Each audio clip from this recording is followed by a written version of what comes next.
लंबा श्वास लें, धीरे धीरे लंबा श्वास छोड़ें। लंबा और लयबद्ध श्वास लें, लंबा और लयबद्ध श्वास छोड़ें। आते जाते प्रत्येक श्वास के प्रति पूरी जागरूकता रखें।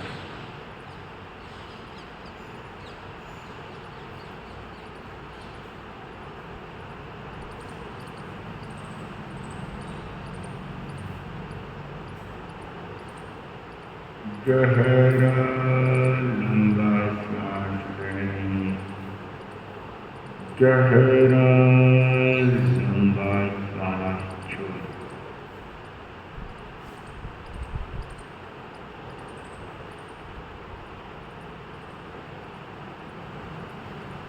गहरा लंबा श्वास लें, गहरा लंबा श्वास छोड़ें। श्वास भीतर, पेट बाहर, श्वास बाहर, पेट भीतर। इस क्रिया को पूरी जागरूकता पूर्वक करें।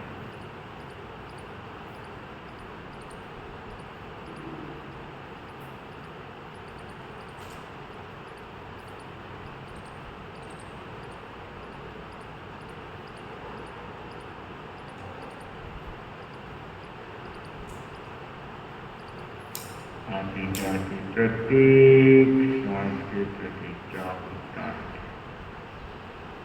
कोई विचार नहीं, कोई विकल्प नहीं, कोई चिंतन मंथन कुछ नहीं, केवल श्वास को देखें।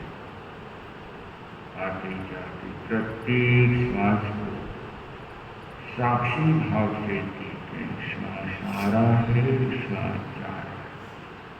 जानते हुए श्वास को लें, जानते हुए श्वास को छोड़ें।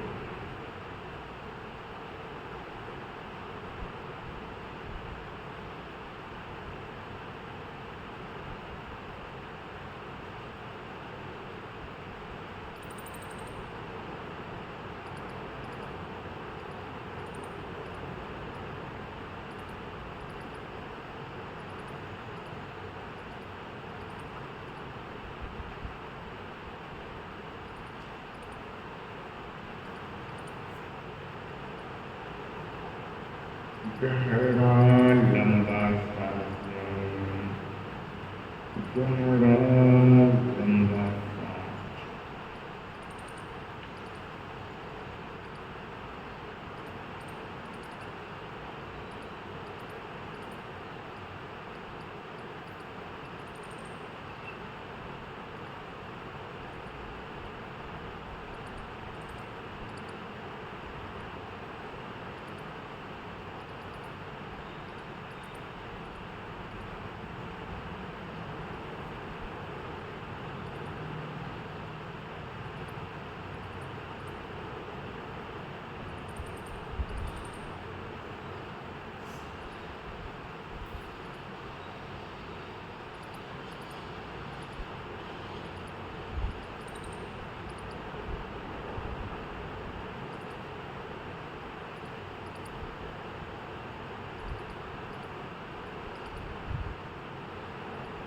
अनुभव करें शरीर के चारों ओर श्वेत रंग के प्रमाण फैल रहे हैं।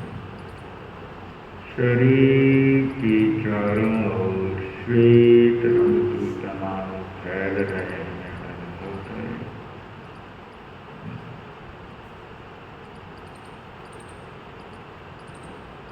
श्वेत रंग का श्वास भरें।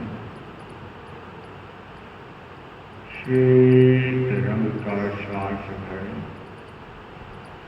अनुभव करें प्रत्येक श्वास के साथ श्वेत रंग के परमाणु शरीर के भीतर प्रवेश कर रहे हैं।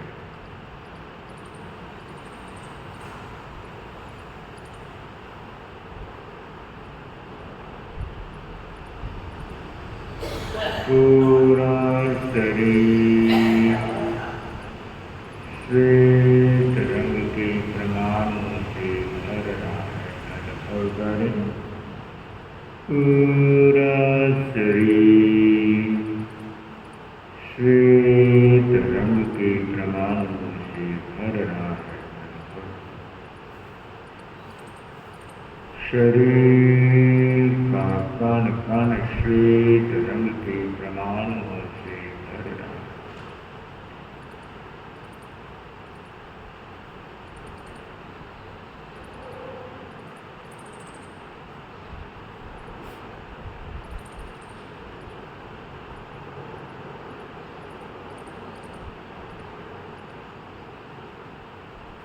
पूरा शरीर श्वेत रंग के प्रमाणों से भर गया है। अनुभव करें, पूरा शरीर श्वेत रंग के प्रमाणों से भर गया है। अनुभव करें, मानसिक शांति और आनंद की अनुभूति करें। कण कण में शांति शांति शांति शांति, आनंद आनंद आनंद आनंद, परम शांति परम आनंद की अनुभूति।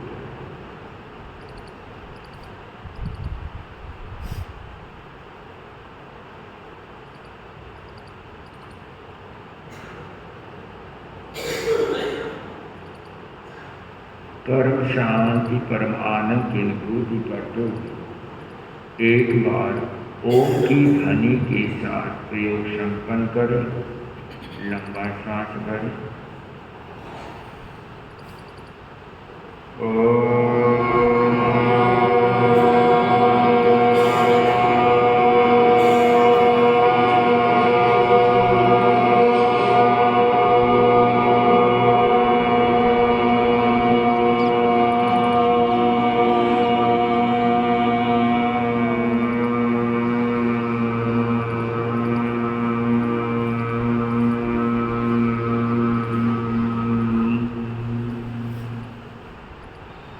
शांति शांति शांति। ओम अरहम प्रयोग शांति।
शीतल से साया रे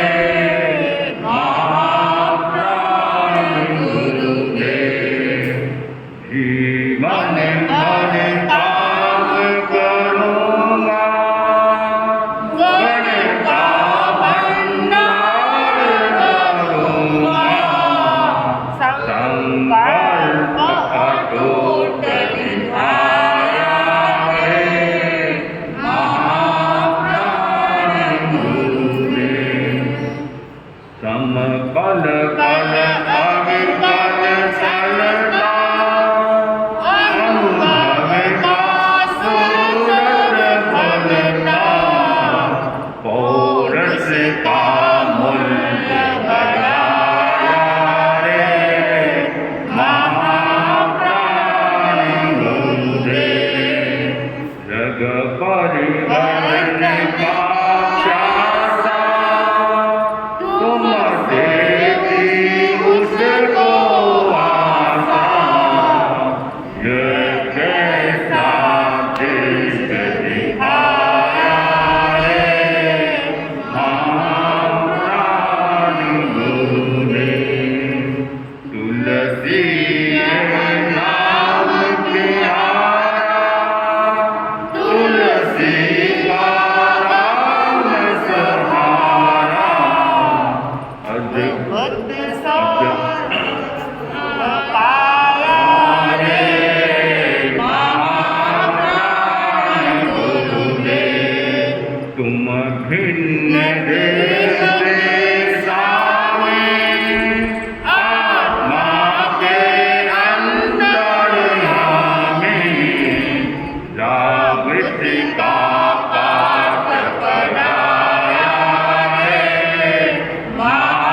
महाप्राण गुरुदेव तुम जीवन के निर्माता प्रभु मेरे भाग्य विधाता है अलख अगोचर माया रे महाप्राण गुरुदेव गुरुवर की करे प्रतिष्ठा यह महाप्रज्ञ की निष्ठा जय विजय कवच लहराया रे महाप्राण गुरुदेव कैसे वे कोमल काया रे महाप्राण गुरुदेव पोतवाने शीश झुकाया रे महाप्राण गुरुदेव कंचन से कोमल काया रे महाप्राण गुरुदेव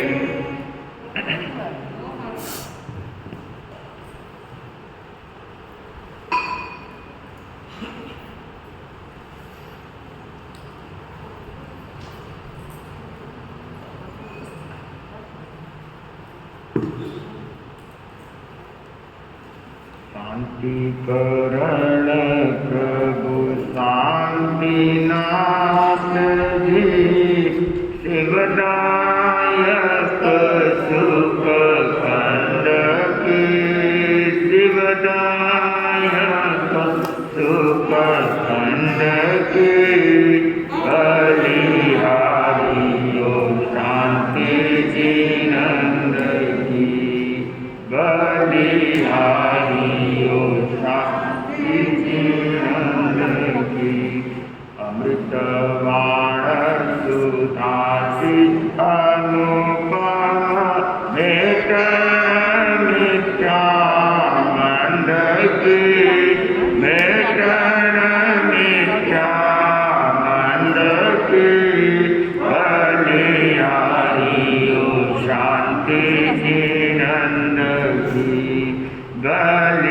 बलिहारियो शांति जी काम भोग राग देश पट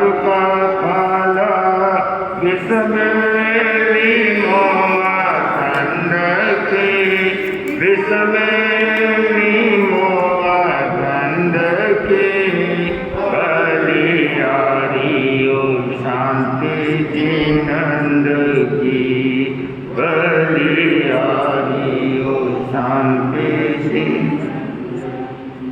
राक्षसनी रमणी बेतरणी पुतली असुचि दुर्गंध के पुतली असुचि दुर्गंध के बलियारियो शांति जी नंद की बलियारियो शांति जी नंद की उपदेश देहि जन कार्या होवारी जाऊं विश्वानंद की होवारी जाऊं विश्वानंद की बलियारियो शांति जी नंद की बलियारियो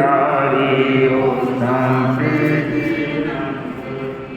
परम दयाल गोपाल कृपानिधि तुम जप माला आनंद की तुम जप माला आनंद की बलियारियो शांति जी नंद की बलियारियो शांति जी समत युगणीश आसु वेद एकम शांति लता सुख कंद की शांति लता सुख कंद की बलियारियो शांति जी नंद की बलियारियो शांति जी नंद चंदेषु निम्मलया आयुचेषु अय्यं पयाशयरा सागर वर गंभीरा सिद्धा सिद्धिं मम दिशन्तु सिद्धा सिद्धिं मम दिशन्तु सिद्धा सिद्धिं मम आराध्य की स्तुति करता हूँ परम पावन आचार्य प्रगट को शब भक्ति वंदन करता हूँ साथी संत समुपस्थित भाइयों और बहनों कृष्ण ने युधिष्ठिर और दुर्योधन को दोनों को नगर में भेजा और यह निर्देश दिया कि इस नगर में सज्जन कितने हैं और दुर्जन कितने हैं। दोनों भाई रजिस्टर और पेन लेकर के नगर भ्रमण में निकले और एक एक व्यक्ति से मिले।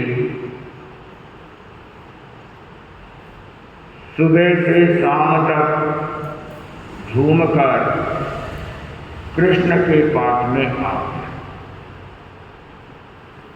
दोनों ने अपना रजिस्टर कृष्ण के सामने रख दिया। दुर्योधन का रजिस्टर देखा और कृष्ण ने कहा कि तुमने मेरी आज्ञा की अनुपालना नहीं की। दुर्योधन ने कहा कि मैंने आपकी आज्ञा की अक्षरशः पालना की। पूरे नगर में परिभ्रमण करके आ गया एक एक व्यक्ति का मैंने साक्षात्कार ले लिया। भगवान क्या करूं, ऐसा कोई व्यक्ति मुझे सज्जन दिखाई नहीं दिया, सारे दुर्जन दुर्जन ही वहां पर। अब मैं इस रजिस्टर को भरूं, एक रजिस्टर क्या ऐसे सैकड़ों रजिस्टर भर जाते, अब किस किस का नाम लिखूं मैं? कृष्ण ने कहा ठीक है, बैठ जाओ। युधिष्ठिर का रजिस्टर खोला। युधिष्ठिर का रजिस्टर खोला तो आश्चर्य हुआ कृष्ण को। युधिष्ठिर, तुम तो मेरी आज्ञा की पालन करता, तुमको तो करना चाहिए मेरी आज्ञा का पालन। युधिष्ठिर ने कहा कि भगवान, मैंने भी आपकी आज्ञा का अक्षरशः पालन किया। पूरे नगर के एक एक घर में जाकर आ गया, हर व्यक्ति से मिला, सबका मैंने साक्षात्कार लिया, सबसे बात किया, बड़े प्रेम से बात किया, और लोगों ने भी मेरे से बड़े प्रेम से बात की। मैंने देखा कि यहाँ तो एक भी दुर्जन नहीं है, सारे के सारे सज्जन ही सज्जन है हमारे नगर में, तो मैं किसका नाम लिखूं?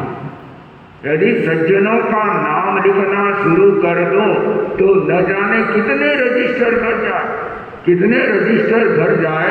तो मैंने सोचा कि नाम नहीं लिख करके भगवान को मैं सीधा ही बोल दूं कि हमारी नगरी तो सारी सज्जनों से भरी पड़ी, सज्जन है।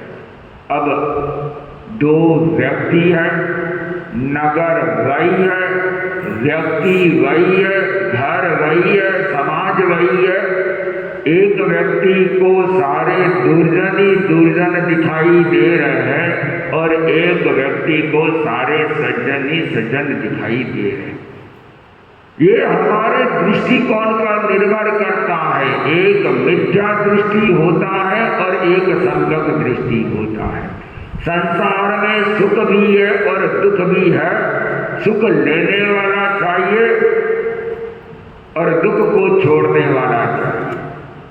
दृष्टिकोण यदि हमारा सारा दुखी दिखाई देता है तो वह व्यक्ति कभी सुखी नहीं हो सकता। तो मेघ कुमार ने भगवान से कहा कि भगवान, मुझे ऐसा आलंबन आप दीजिए जिससे मैं प्रसन्नता को प्राप्त हो सकूं और प्रमाद न करूं, मैं प्रमाद से बच सकूं, प्रमाद से मुक्त हो सकता हूं। ऐसा कोई मुझे मार्ग बताइए, मुझे पथ बताइए और कोई मुझे ऐसा सहारा दे दीजिए आप, जिससे पकड़कर मैं संसार रूपी समुद्र से मुक्त हो जाऊं। मुझे एक सहारा की आवश्यकता है। तब भगवान कहते हैं कि जीवश्च म्रियमाणश्च युञ्जानो विषयी क्रमं तल्लेस्या लक्ष्यसे नूनं मन प्रसाद मुत्तमम्। आत्मस्थित आत्महित आत्मयोगी ततो भव आत्मपराक्रमो नित्यं ध्यानलीन स्थिराशः। भगवान कहते हैं कि मेघ कुमार, तुम अपने जीवन काल में, मृत्यु काल में इंद्रियों के व्यापार करो। समय आत्मा की इंद्रियों के व्यापार करते समय तुम अपनी आत्मा का पूरा ध्यान रखो। शुभ लेस्या में अपने भावों को बनाए रखो तो तुम आत्मिक सुख को प्राप्त कर सकते हो, आनंद को प्राप्त कर सकते हो। सतत तुम जागरूकता के सूत्र को अपना लो। हर क्षण तुम जागरूक रहोगे तो तुम प्रमाद से मुक्त हो सकते हो, अप्रमत्त बन सकते हो। इसके लिए तुम्हें क्या करना होगा? आत्मा स्थिर, आत्मा में तुम स्थित हो जाओ। आत्महित, और आत्मा के लिए जो हितकर है, आत्मयोगी, आत्मयोगी बन जाओ।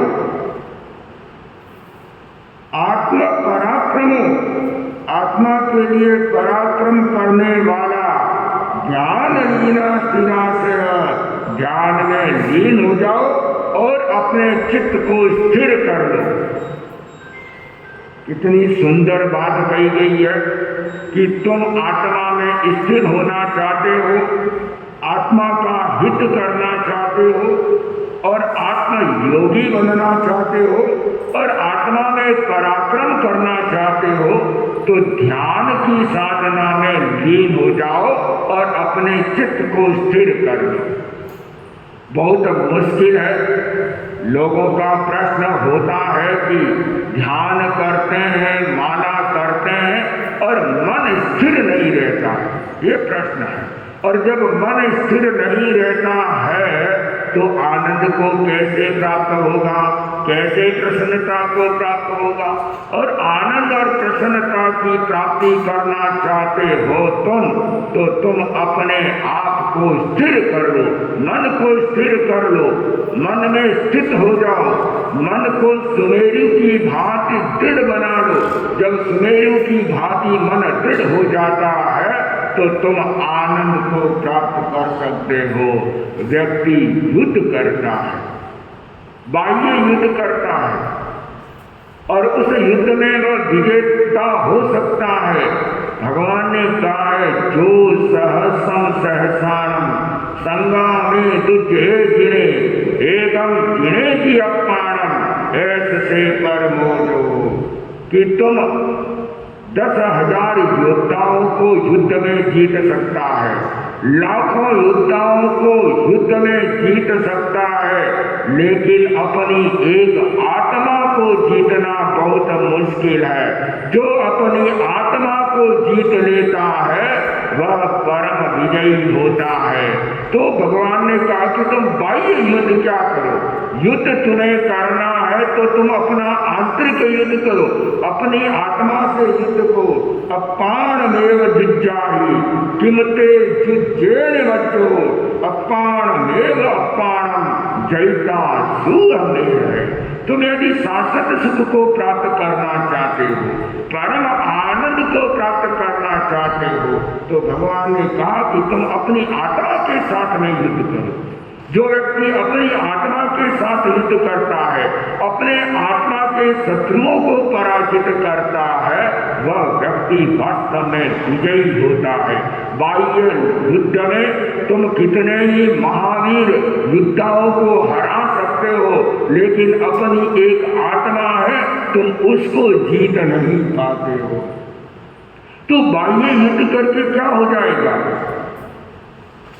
दाहर के युद्ध से वैर ही उत्पन्न होगा, वैर का अनुबंधी होगा। भारत और पाकिस्तान युद्ध करते हैं, हो सकता है भारत जीत जाए, उससे क्या होगा? एक लोगों के भीतर में उन्माद तो पैदा हो जाएगा। भारत और पाकिस्तान का क्रिकेट का मैच होता है, कितना उन्माद पैदा हो जाता है। ये सारा उन्माद क्या है? मन का वेग ही तो है।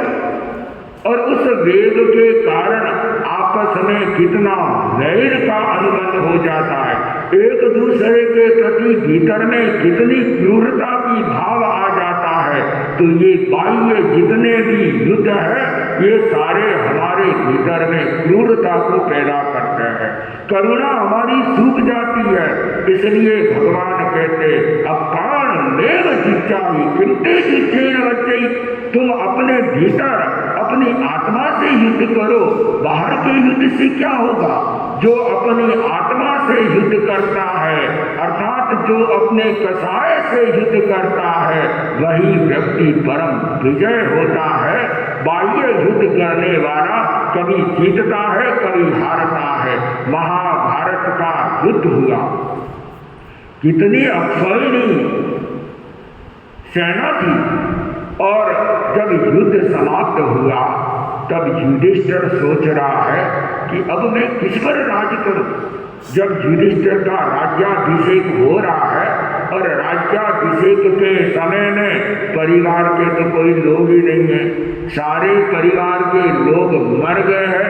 अब किसके आधार पर वो प्रसन्नता की अनुभूति कर रहा है, हर्षोल्लास के साथ में कैसे वो अपना राज्यारोहण या पदारोहण मना सकता है, सिंहासनारोहण मना सकता है, पदाभिषेक हो सकता है, लेकिन परिवार के लोग नहीं है तो फिर वह प्रसन्नता को बांटने वाला कौन होता है? सारे के सारी विधवाएं महिलाएं सामने बैठी है और उन विधवाओं को देख करके कैसे मन में ये प्रसन्नता आ सकती है? तो युद्ध में जो जीतता भी है वह हारता ही है, आखिर में अंत में हारता है, उसको भी कुछ हासिल होने वाला नहीं है। लेकिन जो व्यक्ति अपनी आत्मा के साथ में युद्ध करता है, अपने कसाय के साथ में युद्ध करता है, अपनी इंद्रियों के साथ में युद्ध करता है, तो वह जीतता है, वह किसी भी प्रकार का हार नहीं सकता, उसकी सदा विजय होती है, वह शाश्वत विजयी होता है, उसको हराने वाला कोई दूसरा हो नहीं सकता। तो भगवान ने कहा है कि तुम अपनी आत्मा के साथ में युद्ध करो, और आत्मा की जो शत्रु है वह क्रोध, मान, माया, लोभ, ये शत्रु है। इन शत्रुओं को जीतना चाहिए हमको। हमारा पूरा जीवन इसी में चला जाता है, क्रोध, मान, माया, लोभ, थारी मारी करने में, इधर उधर की करने में, एक दूसरे को गिराने में हमारा कितना समय उसमें चला जाता है। तो हमें आत्मचिंतन करना चाहिए कि हम अपने आप को कैसे जीतें।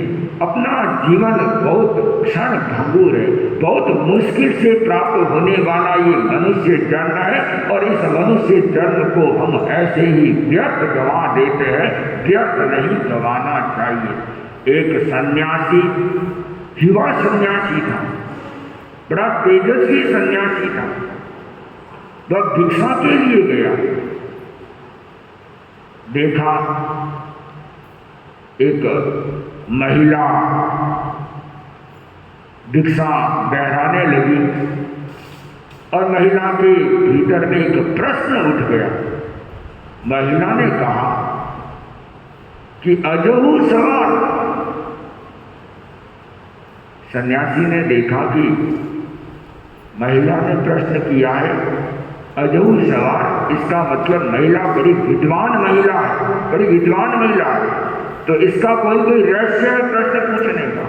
तब सन्यासी ने कहा काल न जानियो, काल न जानियो। तो ससुर जी कमरे में बैठे थे और सुन लिया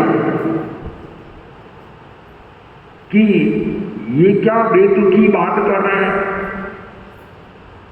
कि अब सूर्य मध्याह्न में आ गया है और बहू पूछ रही है अजहू सवाल,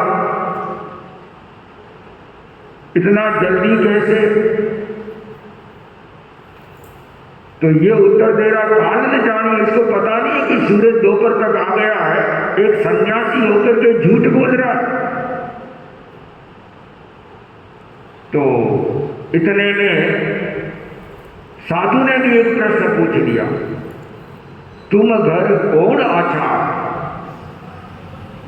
महिला ने भी विद्वत्तापूर्ण उत्तर दिया कि हम घर वासी जीवन।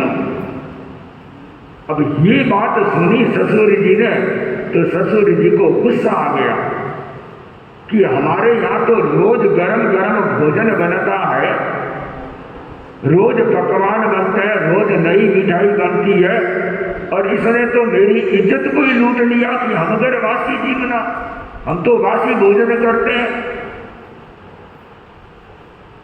ससुर जी को गुस्सा आ गया कि मैं जाऊं और साधु जी को कुछ कहूं कि कैसे आकर हमारे घर में किस प्रकार की बेतुकी बात कर रहे हो आप। इतने में सन्यासी ने एक प्रश्न और पूछ लिया, किता बरस मो तुझ पति, किता बरस मो भूत, सुसरो के बरस में, तुम घर के वो सूत। महिला महिला उत्तर देती है कि 5 वर्ष मो मुझ पति, 12 वर्ष मो पूत, सुसरो झूल पाल इनकर है वो सूत। अब तो ससुर जी का पारा आसमान चढ़ गया, भयंकर गुस्सा आ गया कि क्या बात कर रहे हैं। और ससुर जी गेड़िया लेकर के आ रहे हैं और इतने में साधु गोचरी करके अपने ठिकाने पहुंच जाता है। ससुर जी को गुस्सा था, अपने पोते को लिया साथ में और जाकर गुरु जी से शिकायत करें कि कैसे कैसे आप बाल साधुओं को घरों में भेज देते हो, आपको ध्यान रखना चाहिए। ससुर जी ठिकाने में जाते हैं, गुरु जी से सीधी भेंट होती है और गुरु जी के साथ में आवेश के साथ बात कर रहा है कि आपने कैसे कैसे साधुओं को दीक्षित कर दिया है, उनको व्यवहारिक ज्ञान भी नहीं है और उनको भी आप गोचरी के लिए भेज देते हो, तो घर में महिलाओं से कैसे बात करना चाहिए, ये विवेक होना चाहिए। पहले तो साधु को कोई घर में बात करना ही नहीं चाहिए। उपदेश देना है तो ठिकाने में दे, यहाँ उपदेश क्या देना, घर में क्या उपदेश देना। तो गुरुजी ने कहा थोड़ा शांत हो जाइए और फिर आप बताइए बात क्या है। तब जो संवाद हुआ गौ का और साधु का, वह संवाद ससुर जी ने सारा बता दिया। तो गुरुजी ने कहा इसमें तो कोई खास बात नहीं है, फिर भी आप कहो तो मैं उस साधु को बुला दूं और उससे ही आप समझ लीजिएगा। गुरुजी ने उस साधु को बुलाया तो और साधु से पूछा कि तुम गोचरी गए थे, क्या बात है। ससुर जी भी सामने खड़े थे।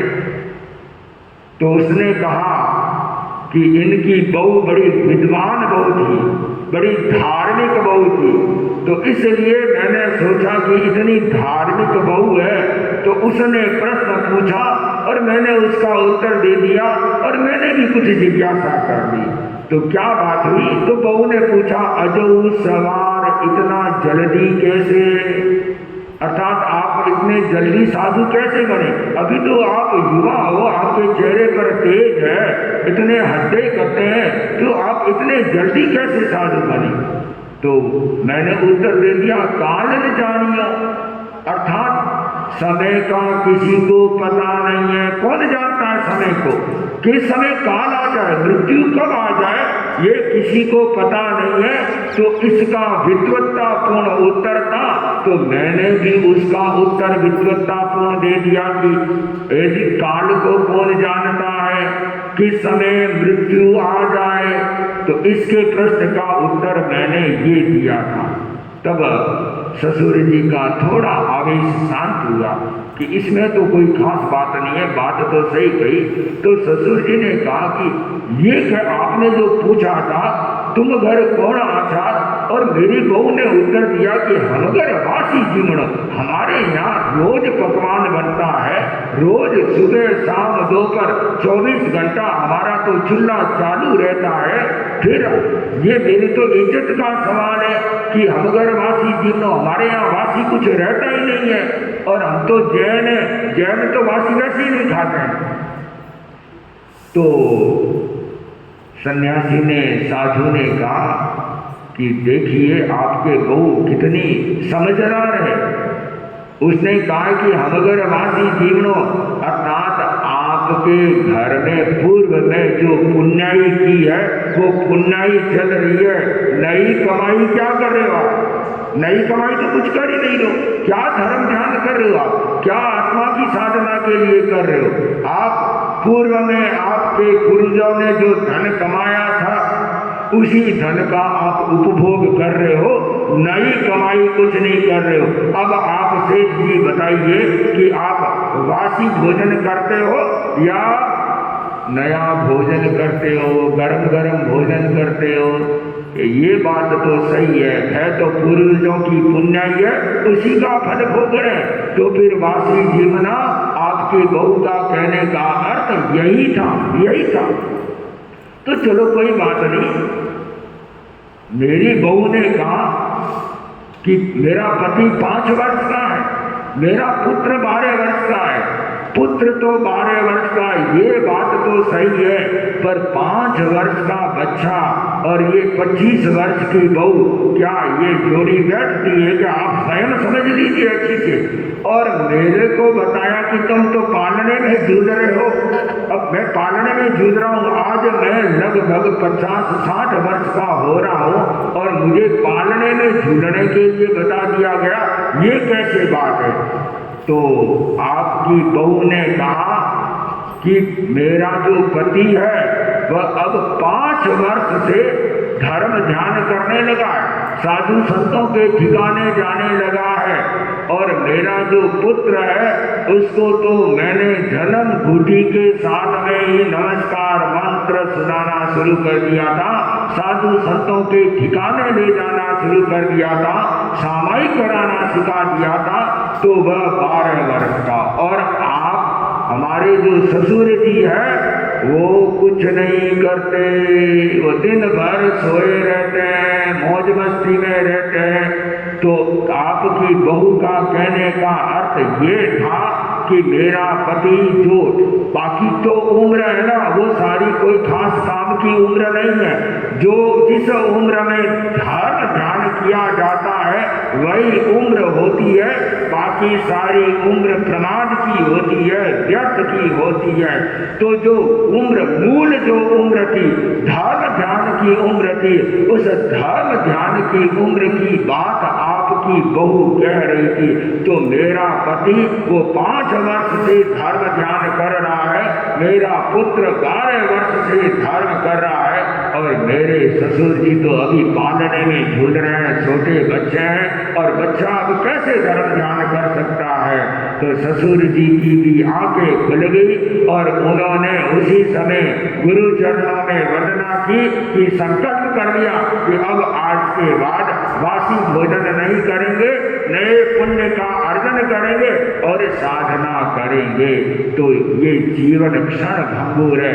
यदि आप आनंद को प्राप्त करना चाहते हो, शाश्वत सुख को प्राप्त करना चाहते हो, तो भगवान कहते हैं कि अपनी आत्मा से युद्ध करो। अपनी आत्मा से युद्ध करने का अर्थ यह होता है कि तुम अध्यात्म में रमण करो, धर्म में रमण करो। धर्म ही आपका प्राण है, धर्म ही आपकी शरण है, और धर्म ही एक ऐसी नाव है जो आपको संसार रूपी समुद्र से पार करवा सकती है। तो शाश्वत सुख और मन को प्रसन्न रखने के लिए आवश्यक है कि आप धर्म की शरण स्वीकार करो। तो भगवान ने कहा है कि जो व्यक्ति अपनी आत्मा से युद्ध करता है वह परम विजय को प्राप्त करता है, जो अपने मन को जीतता है वह परम विजय को प्राप्त करता है, जो अपने इंद्रियों को जीतता है वह परम विजय को प्राप्त करता है, अर्थात मोक्ष सुख को प्राप्त करता है। तो हमारा सबका ध्येय यही होना चाहिए कि हम मोक्ष सुख को प्राप्त करें, शाश्वत सुख को प्राप्त करें। उस सुख से क्या, जो आता है और चला जाता, क्षणिक सुख है वो सुख तो हमारी परिभाषा हो सकती है। ये सारी सुविधाएं हैं, शारीरिक सुविधाएं हैं। शरीर की सुविधा देने वाला कभी सुख हो नहीं सकता। सुख आत्मा को देने वाला होता है और वह अध्यात्म की शरण है। तो अति मुक्त अध्यात्म की शरण को स्वीकार करने के लिए अपनी माता पिता से आज्ञा मांग रहा है और अपनी माँ को बहुत समझाने का प्रयास कर रहा है कि माँ मुझे तुम अनुमति दे, ताकि मेरे लिए एक एक क्षण भारी हो रहा है। संयम के बिना रहना अब मेरे लिए बहुत मुश्किल हो रहा है, तो तुम अब मुझे आज्ञा दे दो। माँ अपने बच्चे की निष्क्रियता को देख रहा है, निर्मोहता को देख रहा है कि बच्चे, इतना छोटा बच्चा है, और इसके भीतर में किसी भी प्रकार का मोह ही नहीं है। ये मोह कैसे खत्म हो गया? मन रे मायूसी माँ के आख्या आसुड़ा ना के, दिल दिल बोले बालूड़ा चाकले रे जाया एक मारी ममता आकले रे जाया एक मारी ममता चाकले।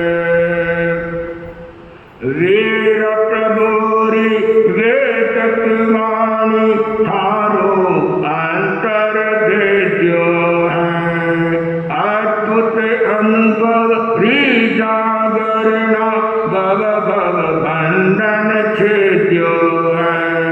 ढगी अब दुनिया दारी छूटी सब थारे भारे, बिल बिल बोले बालूड़ा चाकले रे जाया एक मारी ममता आकले। अब माँ का मन मायूस हो जाता है और आंखों से आंसू ढल रहे, आंखों से आंसू बहने लग गए। धारा इतनी बह रही है कि रुकने का नाम ही नहीं ले रही है। और बिल बिल बोले बालूड़ा, मन को मायूस करते बोल रही है, बेटा थोड़ा तो आंकन कर ले, माँ की ममता को समझ ले तू कि मैं कितनी भीतर में दुखी हो रही हूँ। मेरे दुख को समझने का प्रयत्न कर। एक बार, केवल एक बार माँ की ममता के बारे में चिंतन कर लो तुम। केवल एक बार माँ की ममता क्या होती है? माँ की ममता, आप देखिए, एक शेर होता है और हिरण के बच्चे पर वह आक्रमण करता है तो उस हिरणी में कितना ताकत आ जाता है कि अपने बच्चे के बचाव के लिए वह शेर से युद्ध कर लेते, इतनी खूंखार बन जाता है। हिरण तो बहुत सीधे होते हैं, बहुत शर्मीला जानवर होता है। हम लोग छापर में गए थे, अभयारण्य में वहाँ रुके थे, इतने शर्मीले होते हैं कि आदमी को देख करके भाग जाते हैं, वो पास में नहीं आते। तो वह ममता इतनी प्रबल होती है कि वह शेर का सामना करने के लिए भी तत्पर हो जाती है। तो बेटा एक बार तो तुम माँ की ममता को सुन लो, मेरी आवाज को सुन लो, मुझे समझने का प्रयत्न कर लो। पर जिसने संयम का जीवन जीने के लिए दृढ़ संकल्प कर लिया है, ठार लिया है कि अब मुझे मोह में नहीं आना है, ये तो सारी ममता क्या, ये मोह की ममता है, और ये मोह की ममता है ये तो फिर संसार में डुबोने वाली होती है। तो मुझे इस मोह की ममता में आना नहीं है। और वीर प्रभुरी वेद कवाणी हारो अंतर भेद्यो है। माँ कह रही है कि भगवान की जो वाणी है, वीर प्रभु की जो वाणी है, ऐसा लगता है तीर एकदम भीतर तक लग गया, हृदय को छेद दिया। इतनी गहरी बात तेरे भीतर में लग गई है। अद्भुत अनुभवरी जागरणा भव भव बंधन छेद्यो है कि ये जो भीतर में इतनी अद्भुत जागरणा हो गई है, तो इससे जन्म जन्म के सारे बंधन है वो सारे टूट गए हैं। तो अब दुनियादारी सारी रह गई है। अब अति मुक्त को किसी भी प्रकार का दुनियादारी से कोई लेना देना नहीं है। और अब तो सब थारी मारी छूट गई है। अब न हरि है न भरी है, केवल आत्मा की करी है बस। अब वो आत्मा का करना है उसको, न तो किसी का लेना न किसी का देना, बस अब आत्मा में लीन रहना है। पर माँ तो बार बार बच्चे को समझा रही कि बालूड़ा थोड़ो तो मारो सुन ले तुम, एक बार तो मेरी बात को समझ ले तुम, एक बार माँ की ममता को जान ले जाया एक मारी ममता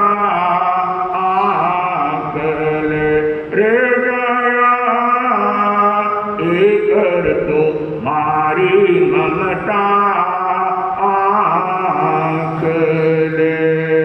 तो तुम माँ की ममता को समझो। अब वो माँ की ममता का कैसे क्या उत्तर देता है उसके बारे में फिर हम आगे चर्चा करने का भाव रखते हैं। ओम अरहत।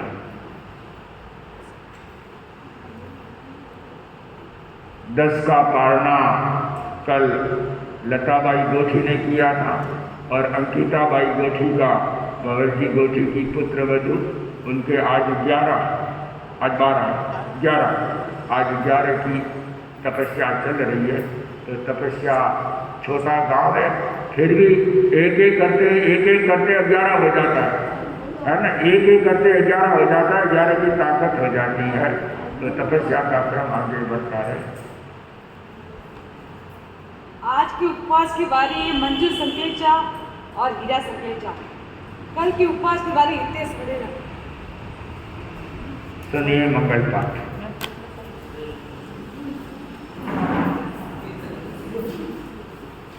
अरहता मंगलम सिद्धा मंगलम साहु मंगलम केवरी अन्नतोत्तमो मंगलम। अरहता लुगतमा सिद्धा लुगतमा साहु लुगतमा केवरी अन्नतोत्तमो लुगतमो। अरहते शरणं प्रवज्जामि सिद्धे शरणं प्रवज्जामि साहु शरणं प्रवज्जामि केवली पन्नतं दवं शरणं प्रवज्जामि। विघ्नहरण मंगलकरण सामवेक्षुलोना गुणयोलक समरणीया सरे अचिन्त्याकां सरे अचिन्त्याकां सरे अचिन्त्याकां। एक दिवसीय त्याग, इडली खाने का त्याग।